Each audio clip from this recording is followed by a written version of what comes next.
siang Mas Maruf. Terima kasih. Romo, kita ingin mengetahui nih Romo tentang penelitian Romo, yaitu disertasinya. Dengar-dengar tentang ateisme, benar nggak? Ya betul Mas, ya tentang seorang pemikir Jerman yang memberi dasar pada ateisme modern, namanya Ludwig Andreas Feuerbach. Mungkin Mas sudah tahu juga. Ya. Terus kira-kira isinya itu tentang apa? Ya sebenarnya kalau mau dilihat objek langsungnya, penelitian saya tidak langsung berkaitan dengan ateisme, tapi dikembangkan dari situ ateisme sebagai dasar suatu teori etika. Jadi bagaimana berdasarkan ateisme dibangun suatu etika, ya, itu dari Ludwig Andreas Feuerbach itu.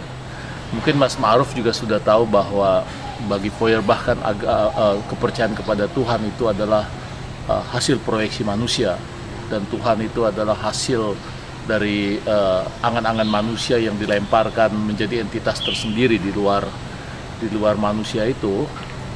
Karena yang paling nyata bagi Feuerbach itu kan adalah manusia itu dengan segala kualitas yang dia miliki, all the best. Maka terkenal kata-katanya Homo homini Deus, manusia adalah Tuhan bagi sesamanya. Dan dia percaya manusia yang dia maksudkan dengan M besar, bukan saya dengan Mas Ma'ruf yang terbatas ini, tapi kalau kita sebagai bangsa manusia itu disatukan dengan kualitas all the best yang kita miliki, kita itu hebat, sempurna, gitu intinya. Pertanyaan kedua Rom, berkaitan dengan pertanyaan pertama. Ya. Feuerbach kan sebagai salah satu tokoh ateisme.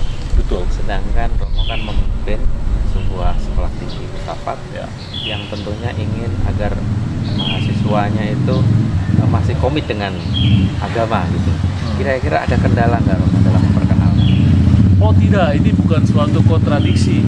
Mempelajari apapun juga yang berkaitan dengan suatu teori, apapun juga sebenarnya, teori kosmologi, teori psikologi, apalagi teori filsafat yang memang merupakan basis studi yang penting untuk pendidikan calon imam. Banyak calon imam di sini kan. Pendeta itu, gitu.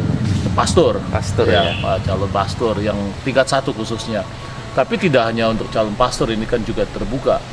Tapi maksud saya dalam rangka gereja Katolik, bahkan filsafat itu diwajibkan untuk dipelajari.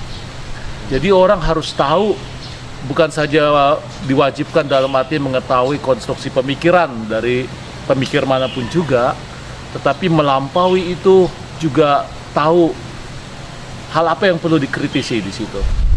Segi positif apa yang bisa kita pelajari sebagai orang beragama, dan segi apa yang masih menimbulkan persoalan. Kan orang harus bersikap kritis. Kalau orang hanya diberikan yang sifatnya dogmatis, ya tidak akan memajukan suatu pemikiran terbuka, ya. Maka dari itu kami belajar, ada yang belajar Islam, ada yang belajar ekonomi. Artinya ada dengan yang belajar filsafat itu semakin memperkokoh agama, bukan melemahkan agama. Iya, karena terus terang saja ada unsur-unsur penting di dalam teori-teori keagamaan, dalam hal ini teori-teori ateisme, yang menurut saya bisa membantu penghayatan kita secara genuine dan original tentang iman kita kepada Tuhan. Kembali ke teori Feuerbach misalnya, kan dia melihat Tuhan adalah hasil dari proyeksi keinginan manusia. Kalau kita lihat kadang-kadang itu bisa terjadi loh. Kita bisa berbuat sesuatu atas nama Allah. Memang begitu ya, kadang-kadang kejadiannya memang begitu. Iya betul, orang atas nama Allah tetapi tidak secara sadar dalam proses psikologinya itu melakukan yang luar biasa kejam atas nama Tuhan. Padahal sebenarnya dihitung-hitung dari dalamnya itu sebenarnya hasrat untuk menguasai orang lain dan menghancurkan orang lain.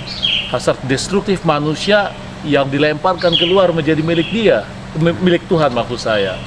Tapi karena dia merasa malu atau enggan dengan unsur primitifnya, lebih baik dapat dalam tanda petik legitimasi pada Tuhannya. Tapi dilihat dari sudut teori psikologi, ada benarnya itu proyeksi kadang-kadang. Dan kita orang beragama, apalagi pemimpin agama, pastor, itu harus mawas diri loh terhadap entah itu pernyataan, entah itu dorongan yang dia bisa katakan atas nama Tuhan dengan dalih Tuhan. Sebenarnya dilihat di ujung-ujungnya itu sebenarnya hasratnya sendiri yang dia sembunyikan. Nah itu.